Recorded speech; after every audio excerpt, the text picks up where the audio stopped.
Alright, we all up and running? Looks like we up and running. Sweet. Okay, so V2 of Hobby Debt, painting up the necrons for the remaining sprue that I have. So I did some of the colors on them last night, but eventually they should all look like this guy. So they're going to be this ghosty kind of blue, and then silvery gunmetal bits, and then a black wash. So last night I did all of the blue bits on the whole sprue of them, and then some of the silver. So I'm going to continue up doing the silver, and then when I get tired of doing that, I'll start mixing in some of the ghostly blue-green into them as well. So these guys are my quote-unquote hobby debt. And what that is pretty much any time that's not you get something and you defer to do it later. Not in a like box of shame, like I bought this whole army and never built it kind of way, but in a these guys are from some box set, and I'm going to paint some of them, just the ones I need to play, and then I'll save the rest and I'll do them later, or save them for a project or something, and then they just sort of all pile up. To me, there's a little bit of a difference there versus, let's make sure I'm on the camera, versus, say, a wall of shame, because the project started, or you started on some of it, and just might have like one or two characters left, or one sprue of models, or say you magnetized something and you never magnetized all the options, but you did the ones that you immediately wanted, stuff like that.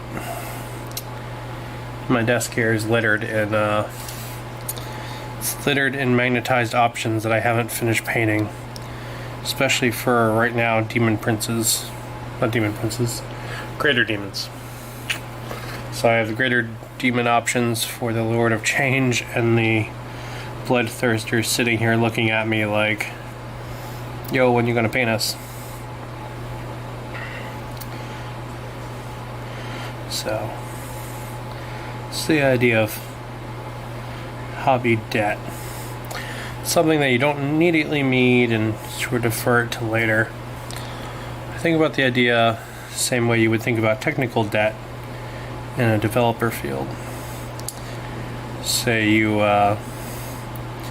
have a demo coming up or a release deadline, and you're like, alright, we can get this to work, and we're gonna do it super quick. It's gonna be ugly as hell, and code's gonna be all spaghetti, but you're gonna get it to run, and then you sort of pick up this quote-unquote debt of fixing it, or maybe you skipped a couple little features, or maybe it doesn't work on all your devices, but some of them, something like that.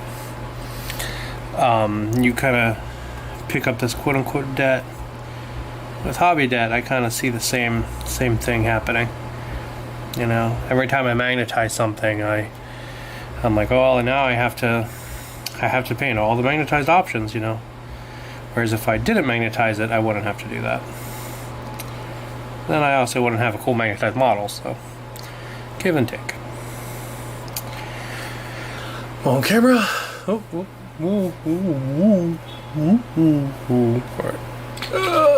Move over, necrons. Move over, necrons. So this is really a test of me trying to not just ramble about bullshit while I paint, and actually talk about some kind of topic or the actual painting itself, and not just be like whatever is on my brain. And also to make sure that I'm trying to stay in shot, which I'm Trying very hard to do. It's interesting when I never realized how close I pull models up to my face when I'm painting by myself. I sort of need to keep them down a little bit. So normally I like paint with them like right here, and it doesn't really work on camera, unfortunately. So I should move the camera over because I'm off center on there. So what I should do is I should do this. No, I should just move. I'll move this over next time. Okay.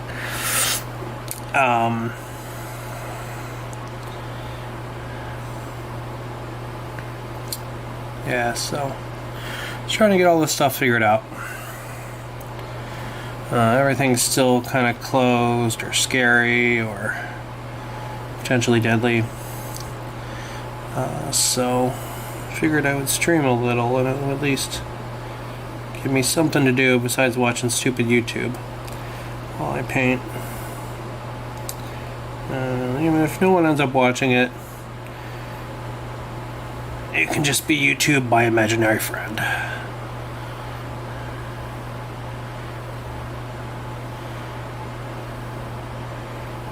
There we go. Alright.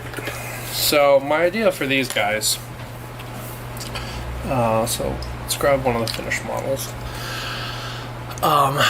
My idea for these guys is sort of that they are like data constructs, and they're kind of ghostly, sort of shifting in and out of reality.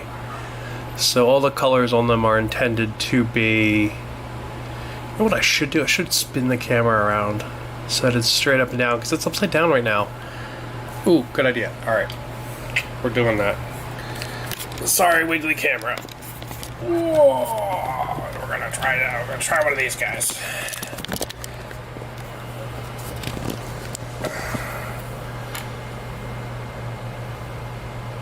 Okay.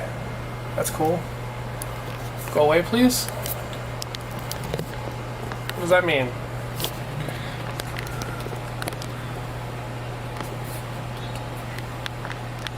Okay, yeah, that's cool, that's cool. That was a goof.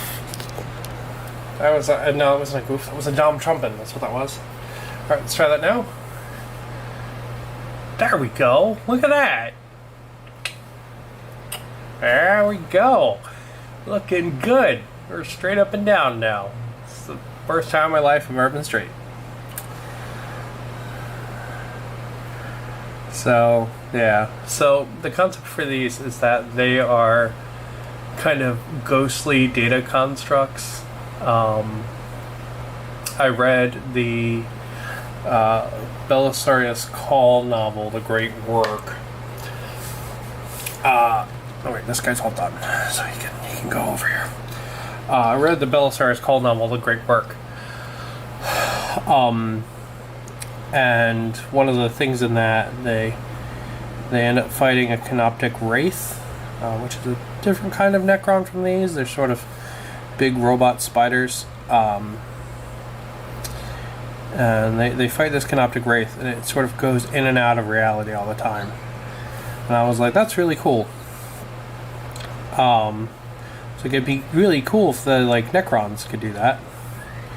So I was like, you know, I just started thinking of this idea of these like ghosts in the machine, kind of like data ghosts, necrons, and I was like, that's a really cool concept. And I was like, you know what, if I do them ghostly and then add some robot bits, they'll probably be really easy to paint, and they'll probably look super, super cool. I just really liked the idea of it, you know? Like these, like, manifestations of computer virus kind of things. I keep referring to them as data ghosts, which is really, really cheesy, but it's cheesy in that, like, fun 90s kind of way. You know, like, see it in some like shitty hacker movie like Swordfish. It's like, oh man, we have to deploy the data ghost, you know, and it's like, oh, it's just like a keylogger or something, you know. But You know, it like, I don't know. That makes me happy. You know, just some like dumb 90s concept like that really appeals to me. So, yeah. So that is why my necrons are quote-unquote data ghosts, because I'm a child of the 90s and I think it's cool.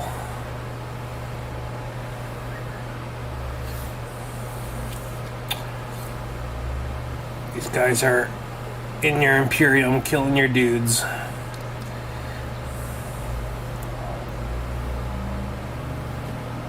On camera? Nope, totally off camera. There we go. Okay, move the camera now. I need to hold my arms a little bit further out. Maybe I should. Alright. Movie camera again. Hold on. My husband got me this cool bendy arm, but still trying to get the hang of it. There we go. How's that? Is that better? Yeah, I think that's better. I think that's okay.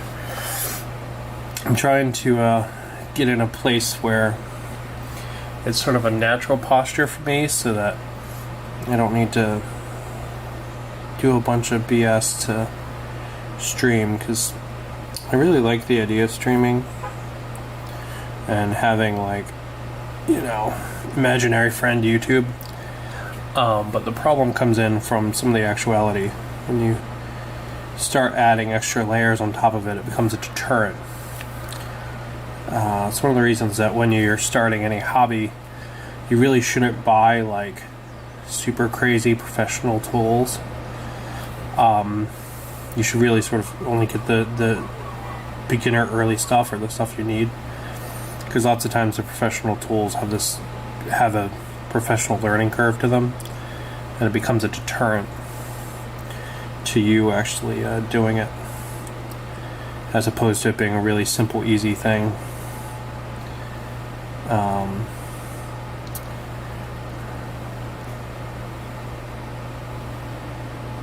So like when you're just starting out, you want things to be as simple as possible.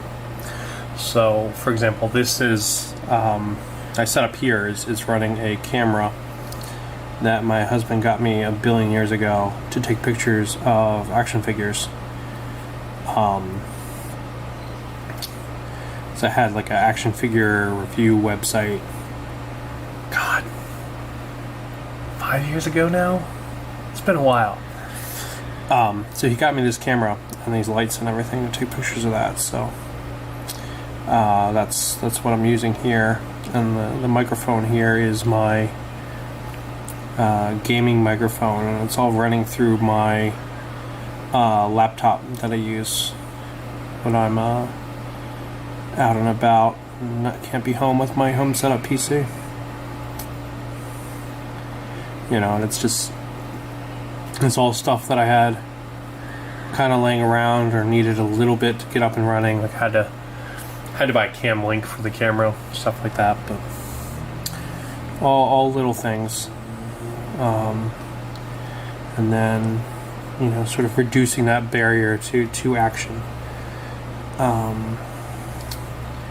So for a lot of people, like, doing the thing is the hard part, you know, thinking about it, buying stuff for it, setting up for it. It's the easy part. But the hard part is actually doing the thing. It's a lot of the same with modeling. You know, a lot of people will buy a lot of models and be like, yeah, I'll afford these or whatever, and then they'll never actually paint them. And it's because of the bias that doing the thing is the hard part. You know, but starting it, you know, buying the models, it's the easy bit.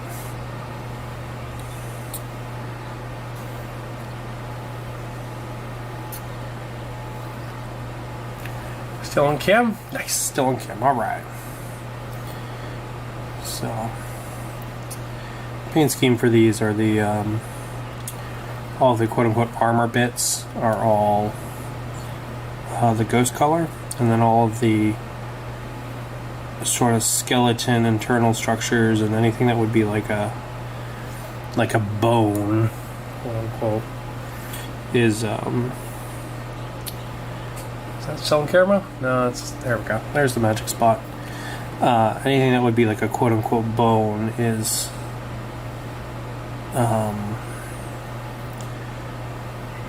silver.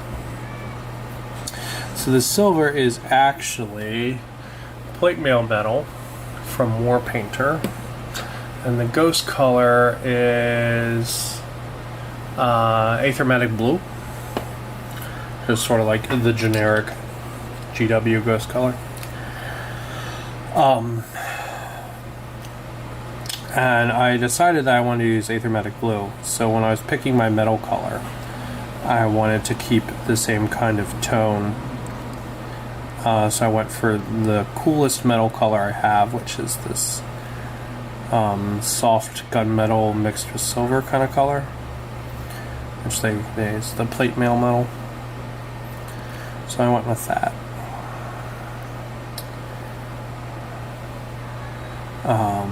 Because really necrons are largely just repeating stuff I said last night, but necrons are known for being super easy to paint.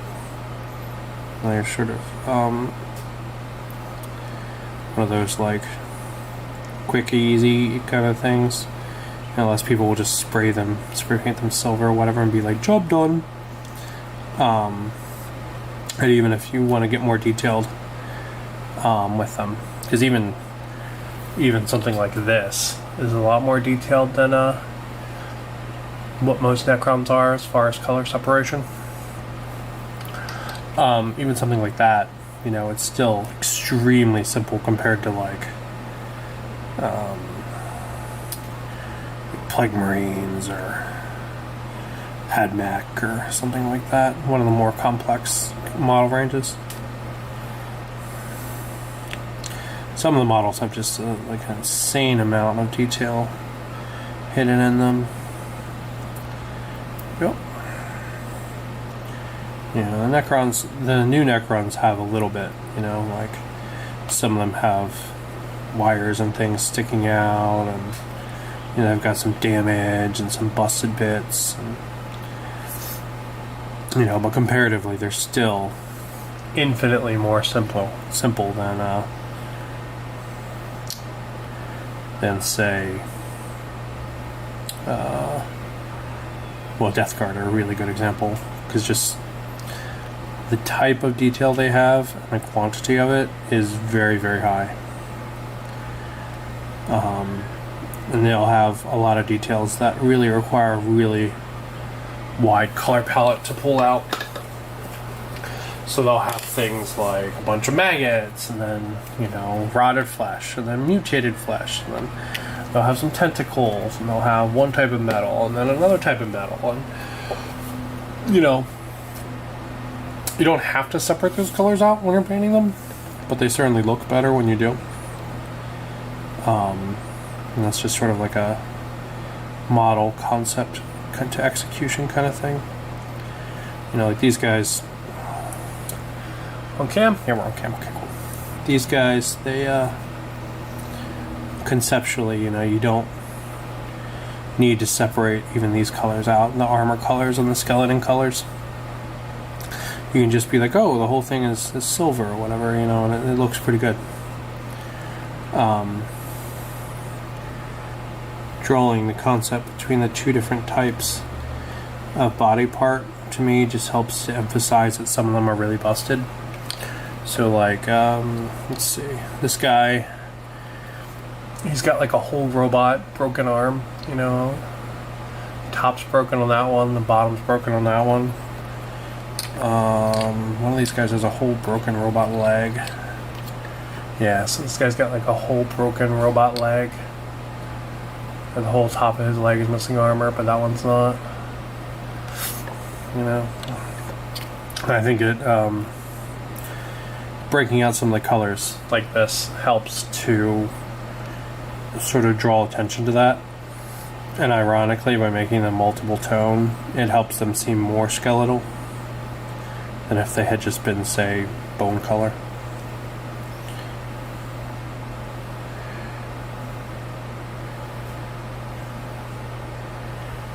you do some things, it's like you're. It doesn't really matter how how deep your paint is or how tight your details or whatever are. It's a concept called vectors for interaction. Basically, you model things after an open hand for a handshake. When somebody walks up to you and they hold their hand out, you just naturally know what to do there, because of society and everything for so long. You know how to make that interaction. You know what's expected of you, stuff like that. And you can sort of build that into your models and your stuff as well.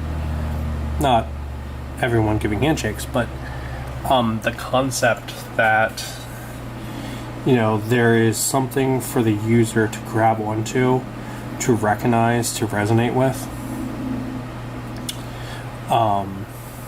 And trying to emphasize the bones here is sort of my concept, is sort of my attempt at that. I want a user to be able to look at this and be like, man, he's all busted up, even though they're actually not weathered at all. I still want it to carry out to them and give them a way to interact with my models. Because when you paint something and you put it on the table, it relates back to a concept called priming, which is not spraying the models beforehand, but you absolutely should do that. Or I guess you could hand parent too, but the idea is that you are preparing the person for the interaction. You are getting them ready. And you want them to have a way to interact with your models, and you want that to be immediately obvious to them and be sort of emphasized as best you can. So by painting these bits out, I'm hoping to give whoever looks at my models, my skeletons here, sort of something to say, something to do, to think when they first see them, and not just be like, oh, that looks nice or whatever. I want them to be like, oh man, those are kind of spooky, or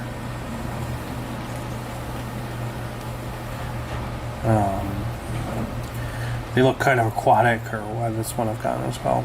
I think because all the blue is the blue, and the fact there's a bunch of people that look like crabs in this army, sort of priming people to that.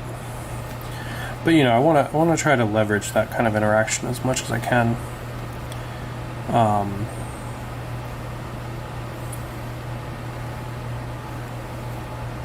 Because conceptually, a lot of the models are supposed to, or every model is built with some idea in mind, right? Like some emotions, some archetype they're trying to resonate with, something they're trying to convey.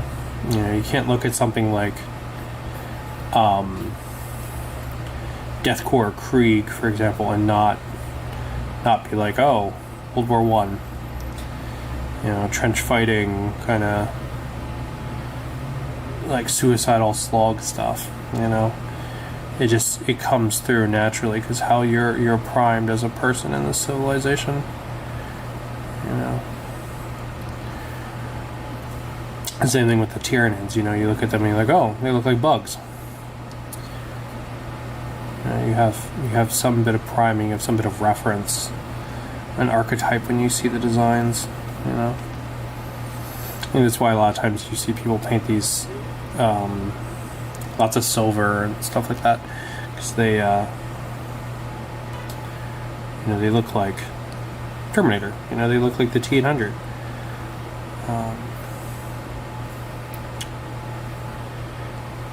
Yeah. Anyway, just want to give people see my models. I want to give them, an interaction. I want to give them that open handshake. I don't want them to sort of just be left out in the cold, being like, oh, what the hell do I think of this thing? I want them to be like, oh, spooky, or something like that. Anyway, that's me rambling again. But slowly working through the Necron boys. Mr. Spooky Scary Skeletons.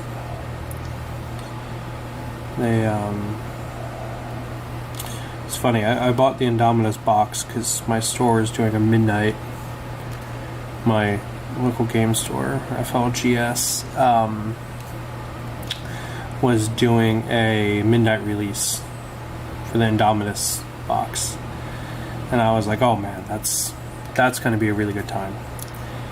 Because I feel like as an adult and as I get older, I sort of lose chances to be excited. You know, as I learn more stuff and I get more critical of things, and you know, it becomes harder for me to enjoy things. You know, I see new games coming out, and I'm like, oh, but you know, they're going to screw up this feature, or this isn't going to be as good as they say, or you know, the monetization is going to be terrible because it's XYZ company, and I see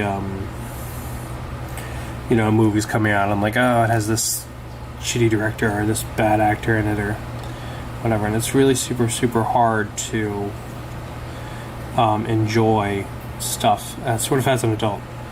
It's a real challenge. So, there's another Necron done.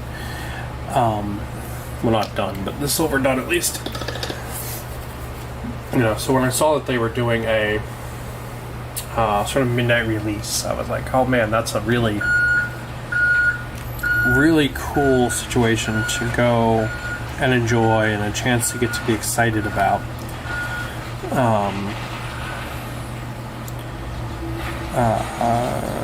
You know, something to be hyped for, something to look forward to, and you know, in this year, as terrible as it is, it's gotta get back on camera. You know, that's hard to do, and I feel like as an adult, it's particularly hard to do. You know, to like let ourselves enjoy things.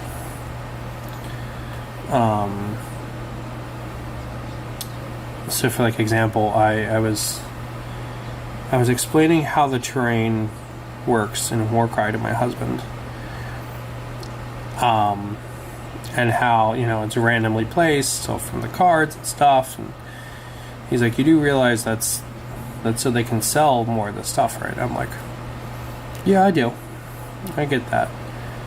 I understand that, you know, that's a thing that I'm buying into. You know, but the system is fun enough that I can, you know, I can be duped by that. You know, I don't have to feel like I'm, you know, not letting the company get one over on me or something, because I'm enjoying it. You know, I'm enjoying being a sucker, I guess. But I don't know. I feel like it's very hard to enjoy things as an adult and let ourselves enjoy things. So, anyway, back to the Indominus story. So I picked up this Indominus box, not because I play Necrons. I have a Necron kill team that I built for a friend, but never got to play it with them because of Corona and everything. But I got this Indominus box because, you know, I have a couple Necrons laying around, and I've got a couple Space Marines laying around from like Dark Imperium and stuff, and I was like, you know, I could easily turn them both into full armies with just a little bit of work. With all the new models and stuff coming out, I was like, you know, I'll probably want to pick up a couple of those just because they're so cool. So, but, you know, part of it was also just like, I wanted to go and I wanted to enjoy, you know, that being excited, right? I wanted to go and be in that moment of getting my stuff and, you know, bullshitting with my friends and talking to the guys at the local store and being like, yeah, you know, 9th edition, so much fun. The 9th edition is, I technically have the rulebook for 8th, but 9th edition is my first full 40k edition. Prior to this, I played Kill Team, and while I love Kill Team, you know, it has some flaws, right? Like you can't use big cool units like, you know, I'll grab my birdie again.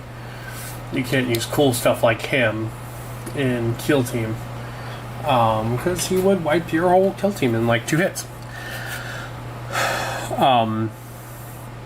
But you know, that kind of sucks. You know, only getting to be able to choose the generic troopers and not being able to have like the really cool big units. You know, like I can't take a Mauler Fiend, or I can't take, you know, even stuff like one of these, right? Like you can't take a Fiend in Kill Team. I'm like, look at this thing, it's fucking awesome. Right? This thing is so cool. But you can't take him in Kill Team. Her. Them. It. I don't know. Whatever it is. You can't take this in Kill Team. You know, all you get in Kill Team if you want demons are these. And these are cool models. And a lot of fun. But that's all you get. You don't get any of the bigger, cooler, fun stuff. So. Also, Kill Team's been forgotten by GW. And it's basically dead now, so.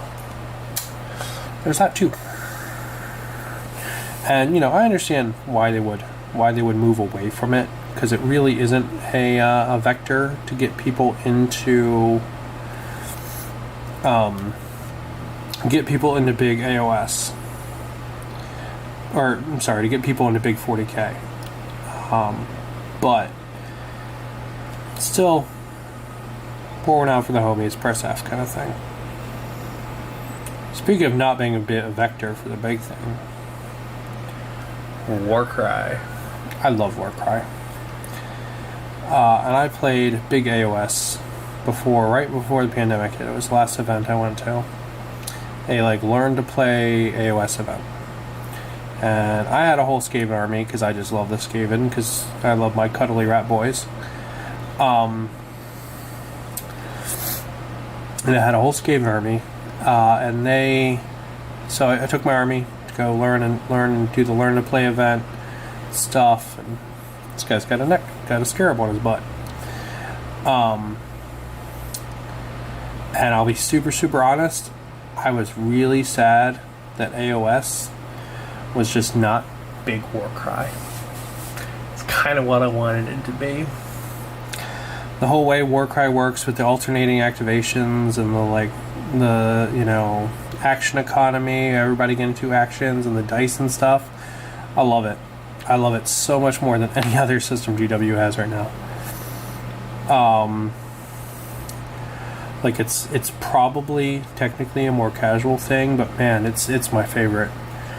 Like by a country mile, I love it.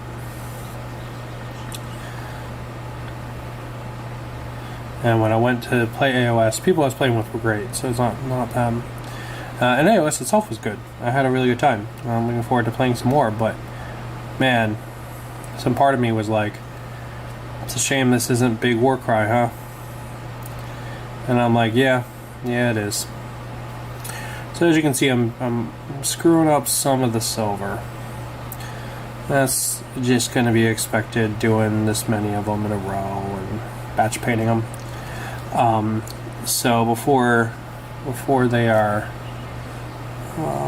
sort of done, they'll get a cleanup pass of any silver I missed and any blue that I screwed up. Screwed it up a lot on this guy, so we'll stop doing blue on this one after I finish up what's left on the palette.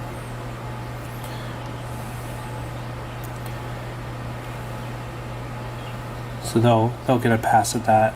Plus they're going to need it, just because painting a couple of models, I'm sure I'm bound to make mistakes or stuff like that. Fuck. See?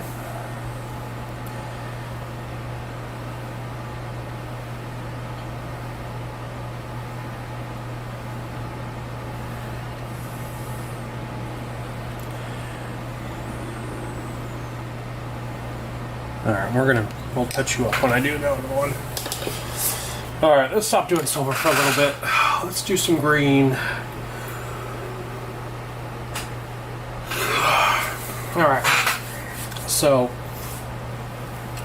the ghostly green one here is Kraken Scale, which is another army painter color. Originally for these guys, I was going to use Toxic Mist or Elemental Bolt, but I had just used these when two other bottles.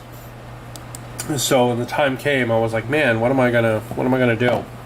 And I had the Kraken Scale out because it's the color I used for the armor for my Death Guard. So when you put weathering over it, it is fantastic. It's just amazing. So when that happened, I was like, okay, well, I've got this out. Let's give it a try. So I gave it a shot, and I really, really, really liked it. There's actually one thing on here that I screwed up I need to fix. So this is the reanimator from the box. I missed this circle right here. There we go. Okay, cool. So I have him over here because I've got this sort of loose necron, and he's going to go right in there. Just because I like the idea of a... actually need some more silver on him.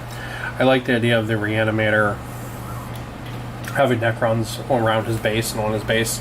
I think it sort of helps imply what he does. Helps tell a little bit of a story there, and I think that's cool.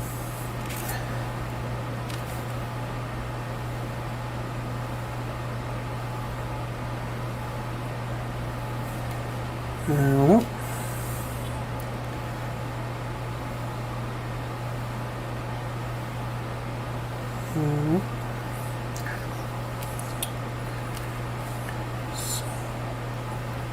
So I have, in this batch of necrons, I have one of these guys with the, whatever the hell this gun is called, the one with the 2 coils in it. I've got one of this guy, and then I have 10 of the other guys. And the reason they're sort of split like that is when I built my first sprue of necrons, I apparently lost one. I have no idea where the hell he went. I tore apart my basement, not my basement, my ground floor I should say, looking for him. I just was not able to find him anywhere, and I was like, man, I'm never going to be able to use this group of necrons, this whole sprue of necrons. I'm not going to be able to use them. Well, GW apparently did a thing where you can get 3 necrons and some paints. Really commonly used stuff like Agrax Earthshade and all. Like Abaddon Black and some silver and something like that. When you get 3 paints like that, or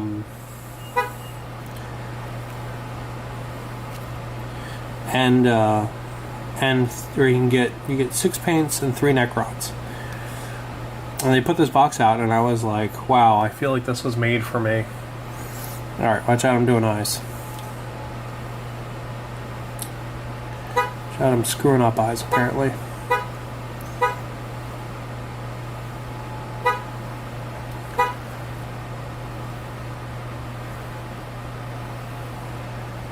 Okay, we're not doing eyes on camera anymore. Okay, I'm going to set you to the side because you need some love later.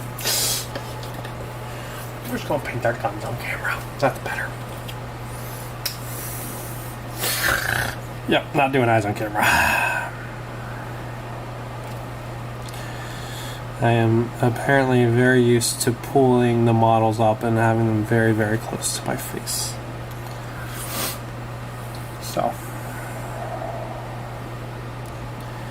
not having them there is very, very strange.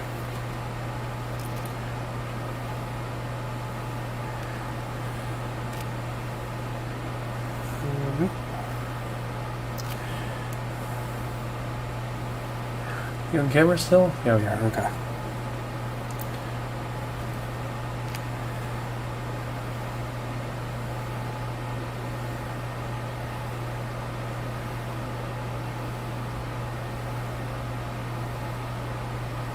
Ugh.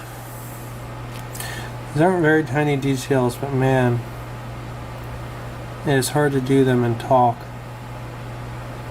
I mean, they're pretty big details. But man, hard to do. There we go. Still on camera? Nope. Moving forward. There we go. There we go. I'm gonna do the tubes here.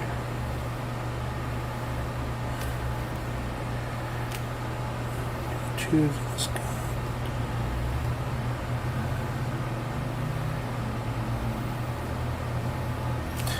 And there we go. Right, now we gotta do any Gutty Works tubes he has. He's got a couple up in there.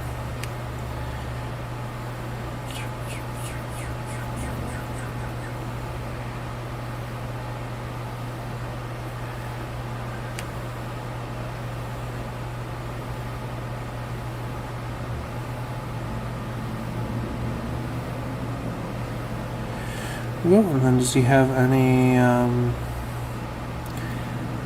bits and bobs sticking out? Nope. Put him off to the side. We'll check this guy. I forgot to do his Gutty Works tubes, so we'll do those. Actually has a spider in there. It's pretty rad. It's kind of in the way. There we go. And he's got some sticking out of his knee right there. Paint those too. Let's see. I'm gonna get the back side of those. Pick it up and in these ones here.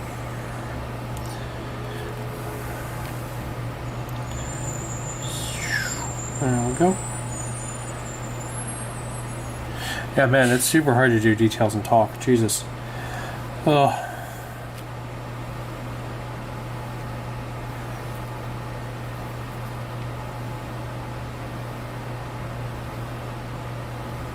That is tough to do. I never realized how much focus I do doing just a couple little details. Man. Oof. Big oof. Did not realize. Alright, we'll get these guys finished up and then I will go have my lunch. So on the concept of pulling out available details, right? Like, technically you paint all your models just one color, right? And the process is sort of to chip away the details. On these guys, there's actually a couple details that I'm not pulling out. Partly because I think it will make them a little too complex for what I want them to be. On camera? Yeah, I'm gonna move forward. And partly because they're the kind of details I'm just sort of meh about. Because every model doesn't have an equivalent of it. So, I mean, it has it's kind of like stranded colors on some models, but not all of them. So one of these details is the cables that they have. There's two different types of cables, but also some cables are sort of like frayed, and you can see the stuff underneath. And that's a cool detail. You know, if you want to, you should definitely draw the difference there, right? Like the cable housing versus the cable underneath. But I didn't, because again, every model doesn't have that. And it would sort of add an undo, not an undo, but it would add a layer to some of the models that wouldn't be able to be carried over to all of them. Should paint the gem on the sword too. So I decided not to do it. But you know, lots of times these models have so many details, and one of the things when you start painting and you're working on your color scheme is to look at, you know, a couple of them. Say grab, you know, like build like say like 5 of them, right? And then look at the options and be like, okay, well, out of these 5 models, you know, there is 3 types of cloth, and there are, you know, 2 types of leather, 1 type of armor, and sort of just catalog it out like that, because it'll help you figure out what you're going to do as far as color scheme goes. Because if you know that you need 2 different, say, leather colors from the very start, right? Like, say you have like a pouch color, and say you have like a belt color or a strap color or something like that, and you want to differentiate those colors because, say, they cross over a lot, or say like your guy has a holster that also has like a strap holding it closed or something, and you want to pull that strap out as a detail, and so that needs to be a different color, you know. But going through in the beginning and looking at that and being like, okay, well, I need to make sure that my palette includes X number of colors already, like from the start, from just the very beginning. That helps a lot, and not like a lot. It helps a lot, because then you can be like, okay, well, I have this taupe color, this like sandy kind of khaki color, and that's going to be the color of the holster. And then I have this brown here, and it's going to be the color, because I'm going to say that, you know, this strap or whatever is leather. And sort of planning that out ahead of time helps a lot. And when you don't do that, you end up with some color schemes that you're not super happy with. And I've certainly had that happen. My quote-unquote cheese stealer cult, my Gene Stealer cult converted to Skaven, I sort of ran into that trouble with. One of the things that happened with them is that because I picked up some models sort of on a whim, and I was working on them, and as I read their rules, I realized they had sort of like this divide with like military kind of units, and then sort of like workmen units. So you have like troops, soldiers that are troops, and then soldiers that are like kind of more freedom fightery. And they have this kind of like divide in the army between those 2 different types of troops. And, you know, you can take them in the same army or whatever, but like conceptually, there's a difference there. So when I did the color palette for sort of my freedom fighters, it was actually a really military kind of color palette. You know, lots of greens, lots of khakis, stuff like that. So when I did that, and I learned of, like, you know, the fact that I might want, you know, say like a military tank or some, you know, some troops or whatever, I was like, man, I would like those characters and those guys to be those colors, and I would like, you know, these other guys, I would like them to be sort of more like workman colors. You know, so now I'm sort of stuck in this thing where I have them half painted in military colors, and I'm like, man, how do I want to deal with that? Do I want to go back and be like, okay, well, you know, I'm just going to repaint these guys, and I'm going to figure out a whole different color scheme for them and everything, and then, you know, if I get military guys, they'll be my military color scheme. And it's sort of a hard spot, and it's one I'm in because I didn't accurately plan what I had, what I wanted, sort of where the color scheme could go, sort of as a painter, as a creator, you know, what it would imply. You know, because if I just paint them all the same color scheme, like, conceptually that story of the difference between, you know, freedom fighters and then other units isn't going to be there. It's not going to be visually there for the person experiencing the models, and that's, you know, ideally, you know, that telling that story, having that open handshake, that's important to me. So I'm trying to figure out a different color scheme for them now, and a way to differentiate the two. while still kind of maintaining some similarities. So they're running some Skaven bits, and all the like cloth bits on the Skaven bits I've done in yellow, because my Skaven army is painted in yellow as a reference to the King in Yellow, the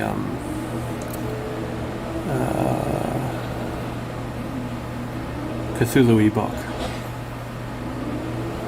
Sorry, I totally zoned out again trying to do these little details. As a reference to what the hell is his name? The H.P. Lovecraft book.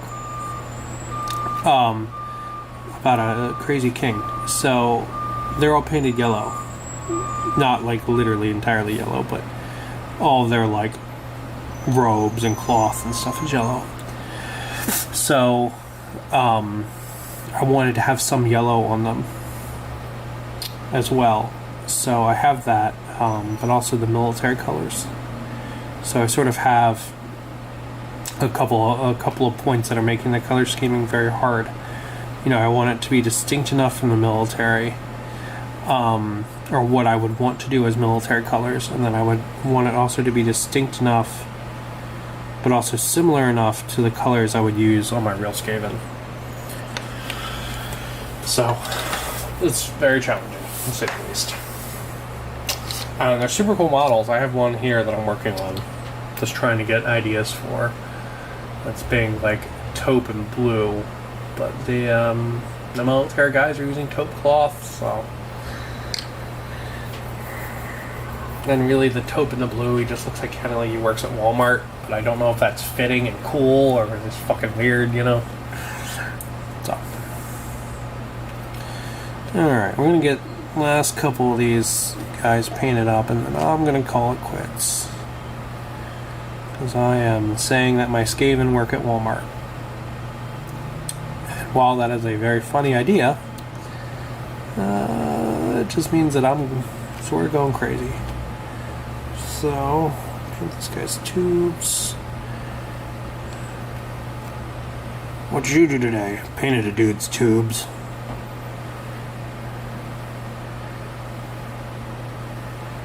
So I'm going to say to my husband when I get home, he's going to be like, what?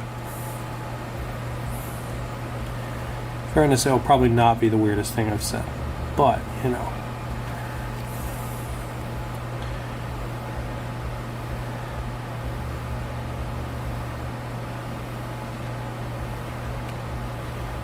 I think I'm actually out of paint after this guy. Alright, we'll call it after this guy then. There we go. There we go.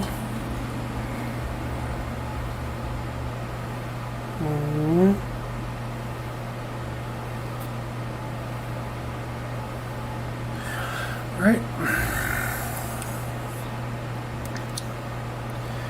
And there we go.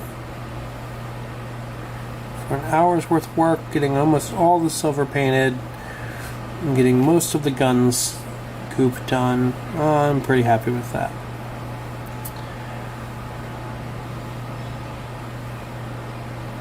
We'll do the eyes off stream because I don't know how to do that kind of detail painting on stream yet.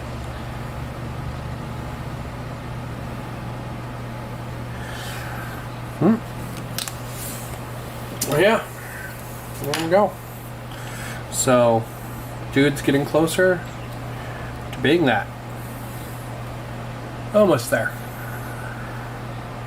Well, thank you for existing, YouTube buddy. YouTube virtual friend.